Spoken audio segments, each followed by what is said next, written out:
Graça e paz, irmãos, amém? Bom dia a todos. Nós estaremos dando continuidade às nossas EBDs de domingo pela manhã e hoje estarei compartilhando com vocês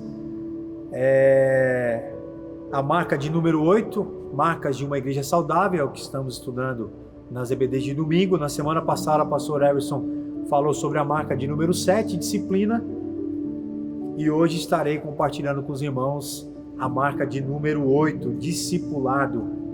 Amém? Vamos orar por isso? Que o Senhor fale tremendamente ao seu coração, ao meu coração, me use para a honra e glória dele, em nome de Jesus. Pai, que no nome de Jesus, Senhor, fale tremendamente aos nossos corações como igreja, para que essa marca, discipulado, seja não somente aprendida por nós, mas que ela seja praticada por todos nós. Usa-me para a honra e glória do Teu nome, usa-me com poder e autoridade, que eu possa facilitar para a vida dos meus irmãos o conhecimento, o ensinamento e a caminhada juntos como igreja no que se refere ao discipulado como comunidade, em nome de Jesus. Eu oro assim agradecido em nome de Jesus. Amém. Amém? Vamos lá, marca de número 8, discipulado. E eu gostaria de começar com uma pergunta: o que é mais importante para uma igreja? A quantidade ou a qualidade? É fato que hoje, irmãos, nós estamos vivendo aí uma geração de igrejas que tem prezado muito pela quantidade. Você é de que igreja? Eu sou da igreja X, tem X membros, ela é uma igreja grande, é uma igreja pequena, e quando ouvimos algo a esse respeito, já imaginamos que é uma igreja madura, uma igreja que estuda a palavra, uma igreja que discipula, e muitas vezes essa não é a realidade de uma igreja grande, de uma igreja que preza muito pela quantidade. E é fato que muitas vezes uma igreja pequena, que investe no ensino da palavra, que investe no discipulado, ela não é tão grande como outras comunidades, mas é uma igreja que tem caminhado de maneira sadia. Mas é fato que, olhando para a palavra de Deus em Mateus capítulo 28, no texto da grande comissão, verso 19 e verso 20, a quantidade e a qualidade, elas caminham juntas. Vamos olhar o texto?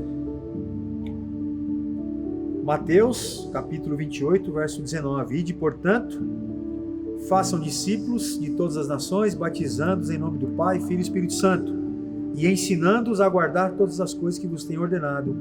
Eis que estarei convosco todos os dias, até a consumação do século. Ou seja, esse texto fala dessas duas vertentes da comunidade: da quantidade, batizando-os, e da qualidade, ensinando-os a guardar todas as coisas. Ou seja, irmãos, uma igreja sadia não é aquela que preza simplesmente pela quantidade, porque ela acaba se tornando uma igreja, usando a metáfora de um grande lago, grande, mas com muito pouca profundidade, ou uma igreja que só preza pelo ensino da palavra, mas não preza pela quantidade, pelo evangelismo. Então nós devemos entender que uma igreja, uma comunidade saudável, ela preza por essas duas vertentes, da quantidade e da qualidade, como diz o texto aqui em Mateus capítulo 28.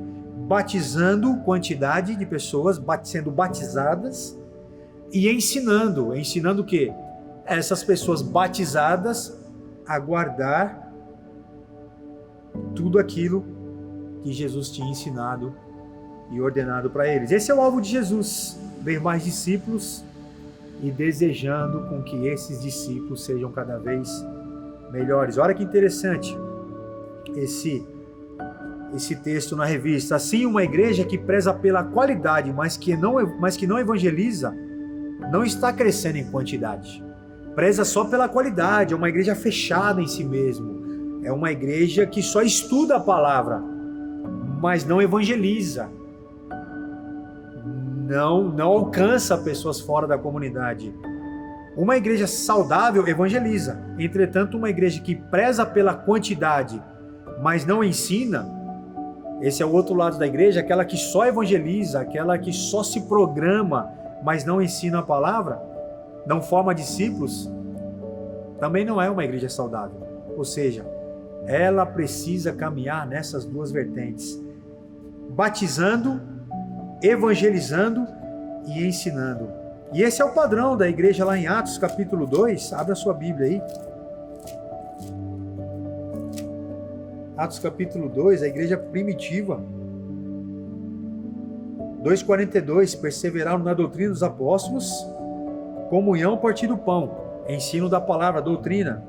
E olha que diz o verso lá 47, louvando a Deus e contando com a simpatia de todo o povo. Enquanto isso, acrescentava-lhes o Senhor dia a dia os que iam sendo salvos. Mais uma igreja saudável, a igreja primitiva.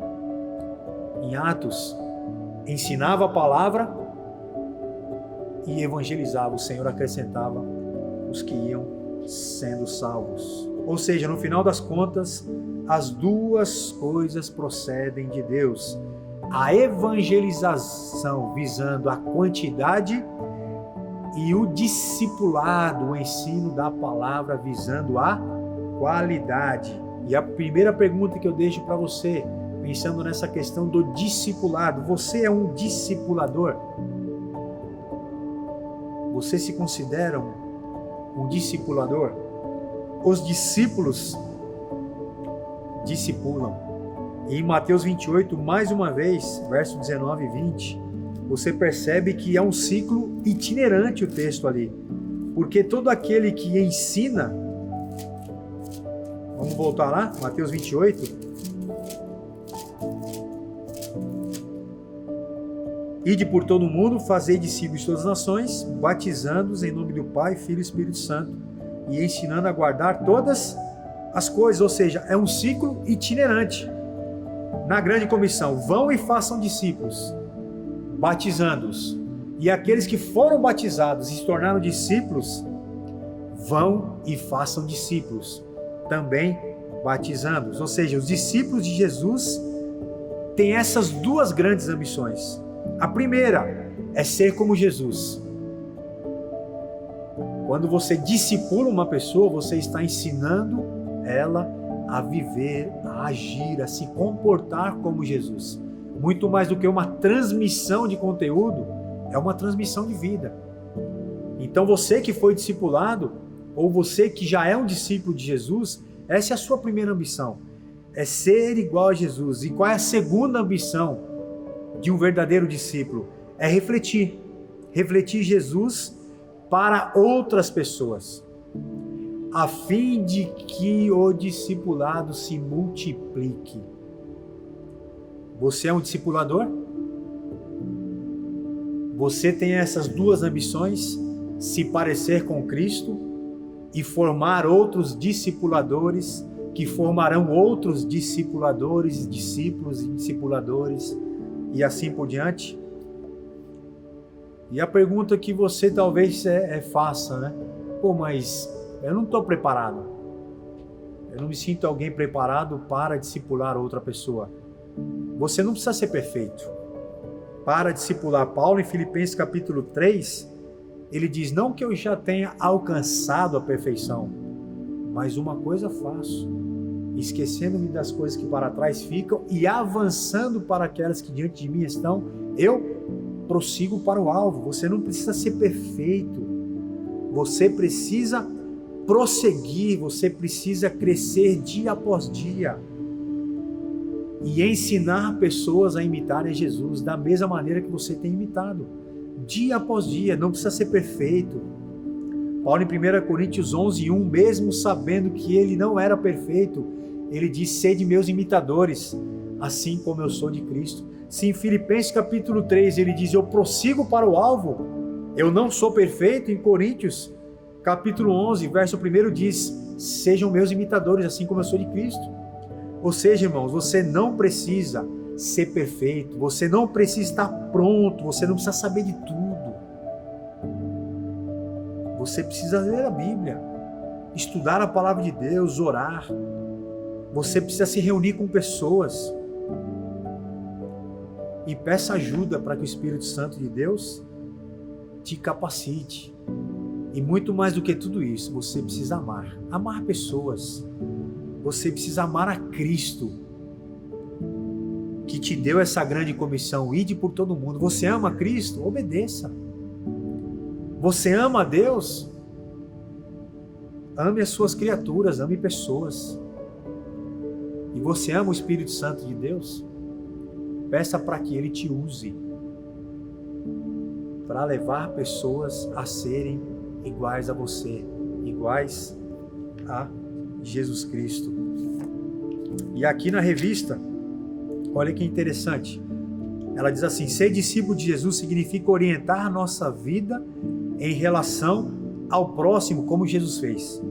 Significa trabalhar pelo bem de outras pessoas. Esse amor ao próximo é o ponto crucial do fazer discípulos.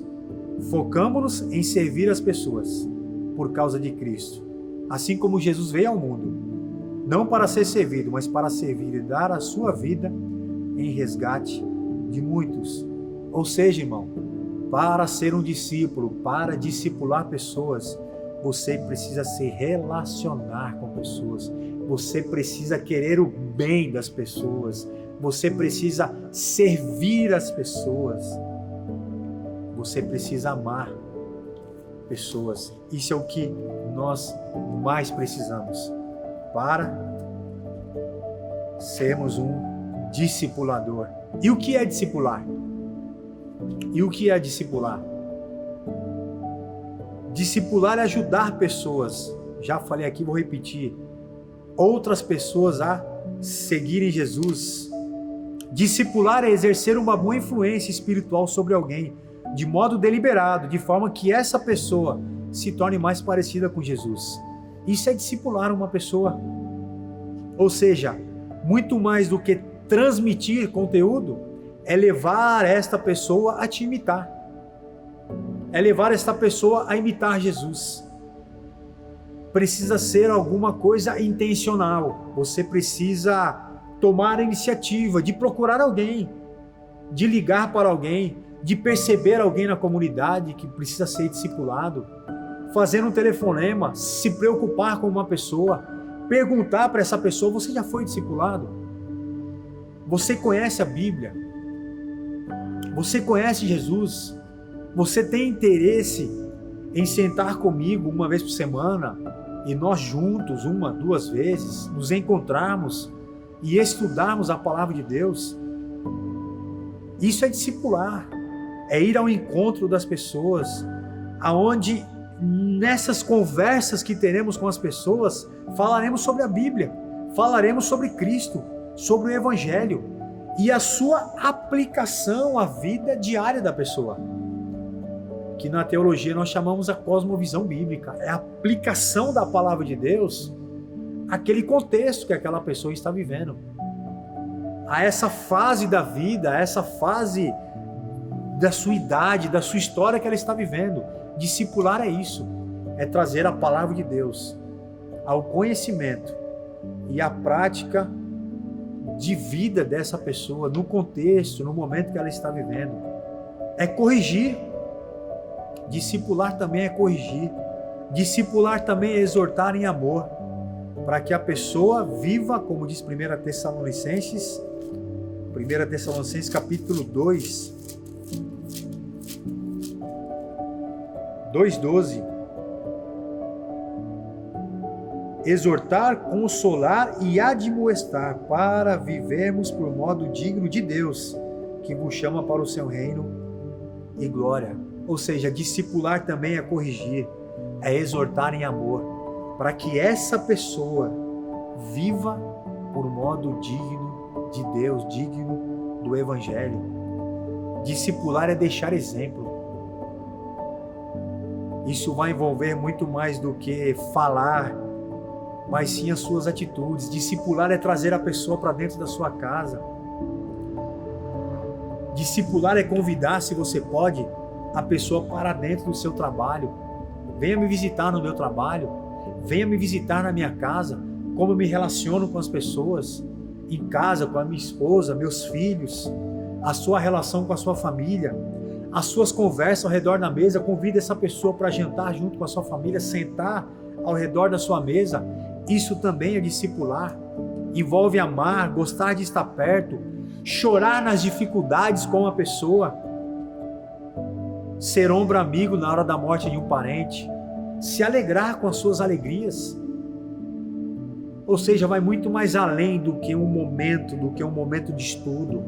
É um acompanhamento, é cuidar dessa pessoa como se cuida de uma criança, de um bebê. Orientar, exortar, disciplinar, repreender, chamá-la ao estudo da palavra. Gálatas 4,19 diz aí o texto.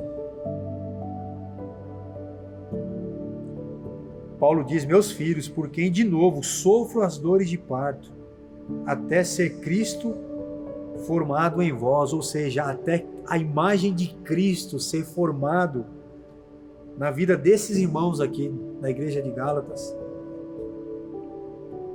Então Paulo, ele sofria dores de parto até que esses irmãos tivessem a forma, adquirissem a forma, o formato, a vida, imitassem a Cristo.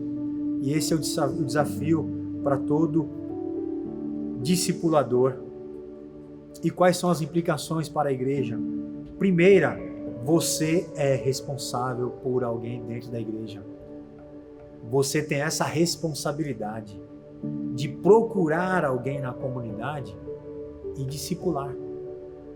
Se esse pensamento de ser responsável por alguém for de todos nós, até você será cuidado por alguém. Mas que comece por mim e por você.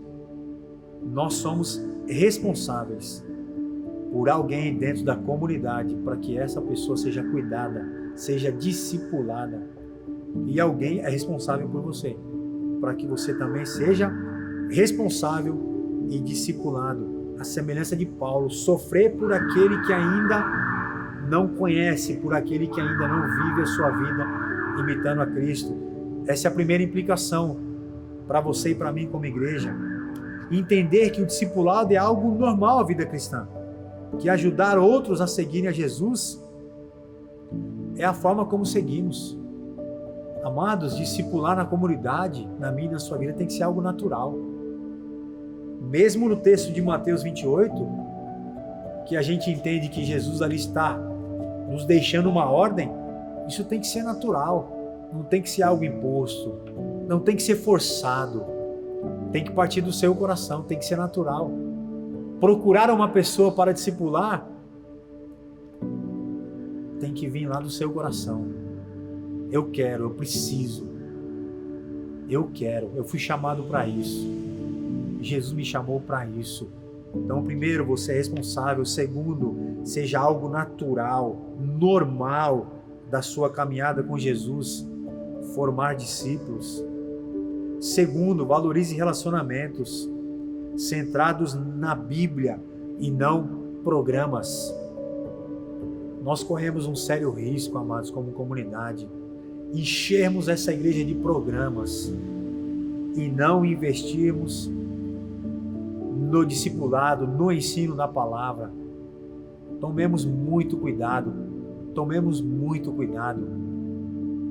colocarmos a igreja para se movimentar ao redor de programas e não de pessoas, ou ministérios que tenham como propósito o discipulado, formar pessoas, ensinar a palavra às pessoas. Quando falamos em discipulado, corremos o risco de executar programas, juntar pessoas em volta de um programa. Pode ser sim uma ação inicial o programa, mas não é somente um ministério que existe para montar um programa, mas esse ministério existe para anunciar, batizar, ensinar, para que essa igreja caminhe de maneira saudável, para que esta igreja caminhe por longo tempo de maneira saudável. Amados, não é difícil. Basta você e eu, nós abraçarmos esse desafio, porque o discipulado é importante. Voltando, a quantidade é importante? Sim. O Senhor acrescentava dia após dia os que iam sendo salvos, mas eles também ensinavam. A qualidade caminha junto com a quantidade. Segundo, você é um discipulador. Você não precisa ser uma pessoa perfeita. Você não precisa ser uma pessoa formada em teologia. Você precisa amar. Você precisa desejar estar perto. Você precisa servir as pessoas. E o que é discipular? É andar ao lado. É formar Jesus na vida das pessoas. Muito mais do que transmitir um conteúdo. É ensinar essas pessoas a imitarem a Cristo. Imitando a você. É corrigir, é exortar, é disciplinar em amor. É trazer essa pessoa para a sua realidade de vida. Isso é discipular. E as implicações para a nossa comunidade? Você é responsável por alguém. Você é responsável por alguém. E a pergunta que eu faço para você: quem ou com quem você está caminhando? Quem você está discipulando? Isso se torne normal na sua vida, que isso se torne natural na minha vida, porque uma igreja não vive de programas. Ela vive também e muito mais do ensino da palavra e da formação de futuros discípulos de Jesus. Acompanhado sim de um bom programa, em nome de Jesus. Eu queria orar pela tua vida, não queria me estender muito, né? Claro, objetivo, e que você a partir de hoje, a partir de agora, já ore a Deus e peça para que Ele lhe mostre uma pessoa para você andar ao lado, para você discipular. A partir de hoje, em nome de Jesus, mesmo no meio dessa pandemia, ligue para alguém e diga para ela: eu quero começar a caminhar contigo. Seja pelo WhatsApp, seja por uma chamada por vídeo. E assim que voltarmos aí à nossa normalidade dos encontros, você continue caminhando com ela e se preocupando com a sua maturidade, com o seu crescimento na fé, em nome de Jesus. Amém? Vamos orar? Antes de orar, eu queria terminar com esse texto que eu acho maravilhoso, Filipenses capítulo 3. Capítulo 3, verso 16. Pensando no discipulado, diz assim: habite ricamente em vós a palavra de Cristo. Instruí-vos, aconselhai-vos mutuamente em toda a sabedoria, louvando a Deus com salmos, hinos e cânticos espirituais, com gratidão em vosso coração. Habite ricamente a palavra de Cristo. Instruí-vos, aconselhai-vos mutuamente com toda a sabedoria. Falta muito disso no nosso meio, irmãos. Que essa palavra de Deus, que essa palavra de Cristo, a Bíblia, habite tão ricamente no nosso meio, que não falte instrução, que não falte aconselhamento, que não falte discipulado. Se não estamos fazendo isso, estamos sendo desobedientes. Estamos regredindo como igreja. E eu queria terminar dizendo para você que ninguém vai se fortalecer na graça se não ajudar outras pessoas a crescerem na fé. A árvore boa produz bons frutos. E a árvore boa que produz bons frutos, ela alimenta todos aqueles que estão à sua volta. Quando alguém chega do lado de alguém que é uma árvore boa, essa pessoa está sempre se alimentando, recebendo frutos bons daquele que é uma boa árvore, daquele onde a palavra habita ricamente. Nenhum relacionamento com Cristo vai se aprofundar se não ajudarmos outras pessoas a seguirem a Ele. Então esse é o desafio para você, esse é o desafio para mim. Você quer crescer? Você quer amadurecer na fé? Discipule, ande com pessoas para a honra e glória de Jesus Cristo e para que esta igreja continue caminhando de maneira saudável, em nome de Jesus. Vamos orar a Deus? Em nome de Jesus. Obrigado pela Tua palavra. difícil, Deus, em pouco tempo, né, apresentar e aprendermos tudo que se refere ao discipulado na sua palavra. Mas é fato, Deus, de que aquilo que é importante sabemos. Nós já sabemos, ó Pai. Nós temos é que obedecer. Nós temos é que praticar. Nós temos que discipularmos, ó Pai, aqueles que precisam imitar a Jesus, imitando cada um de nós. Eu oro por mim, eu oro pela igreja, eu oro por todos nós, que possamos todos nós encontrarmos alguém para caminharmos ao lado, em nome de Jesus. Seja assim, Deus, a partir de hoje, a começar por mim, Pai, em nome e para a glória de Jesus. Eu oro por todos nós como igreja, em nome de Jesus. Amém, Deus. Amém.